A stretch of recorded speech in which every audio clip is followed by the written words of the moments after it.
Hey everyone! Today we're talking about a really massive shift in how we build software. We're moving away from a cloud that we have to constantly manage to a cloud that basically manages itself. This is the beginning of what you might call the self-driving cloud. I mean, just imagine for a second. What if you, as a developer, could spend all your time just creating amazing new features, building cool products, and you were completely free from all that tedious work? Provisioning servers, tweaking configurations, or worrying about scaling your infrastructure. And look, this isn't some far-off science fiction dream. This is real, and it's happening right now. It's all being built on a few powerful technologies that are literally changing the game. So let's break down how it all works. Okay, so where do we start? Well, it all begins with this foundational shift in thinking, something called serverless computing. You can think of this as the bedrock, the ground floor, that this entire self-driving cloud idea is built on. So what is serverless, really? Well, at its core, it just means you stop thinking about servers, period. It's an operational model where all that underlying hardware is completely abstracted away, you just focus on writing your code, and the cloud provider handles pretty much everything else. Now, you've probably heard the term serverless thrown around a lot, but not everything called serverless is created equal. A true serverless model has to have these four key things. You don't provision or manage any infrastructure. It scales up and down for you automatically. You only pay for exactly what you use, and it's built to be highly available right out of the box. It's a total game changer. All right, so serverless is awesome. It gives us all this power and flexibility. But when you have all these little distributed functions and services everywhere, how do you manage all that without it turning into total chaos?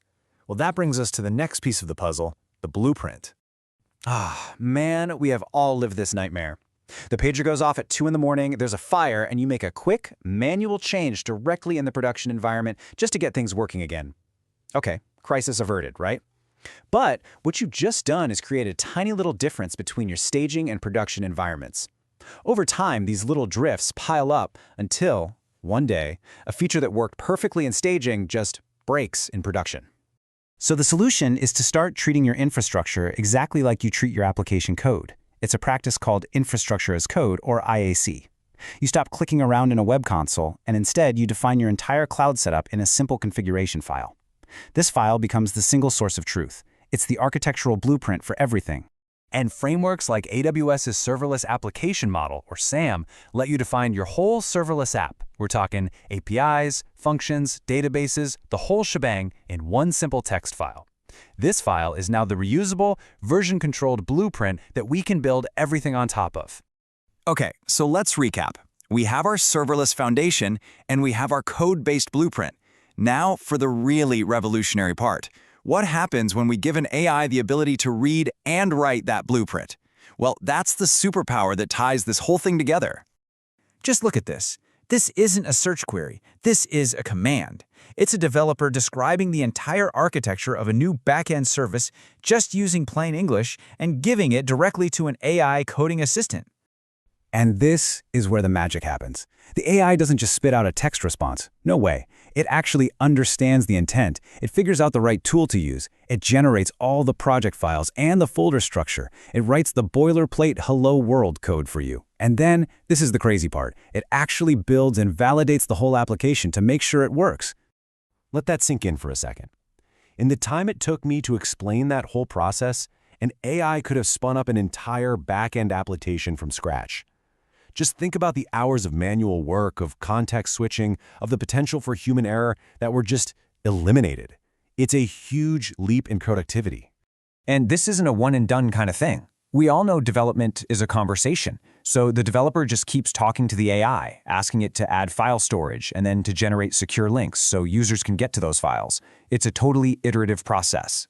The key here is that the AI remembers the context of the project. It intelligently goes in and modifies that IIC blueprint we talked about. It updates the actual function code, and then it redeploys all the changes for you. This creates the seamless conversational loop. You describe, it builds, you iterate, all without ever having to leave your editor. So seeing an AI build a serverless backend is an incredible demo, for sure. But let's zoom out a bit and connect this back to the big picture, because this is about way more than just a cool party trick. This changes, well, everything. The impact here is profound. First, your development speed just skyrockets because you're describing what you want, not writing tons of boilerplate code. Second, your operational costs plummet thanks to that pay-for-what-you-use serverless model. And finally, reliability goes way up because every single change is automated through IAC, which gets rid of that whole configuration drift problem. What we're really witnessing here is a fundamental shift in what it means to be a developer. Your role is moving away from the how, all the low-level details of building the infrastructure, and moving toward the what. The most important skill is becoming how clearly you can describe the business outcome you want to an AI partner. And that leaves us with one last and very exciting question.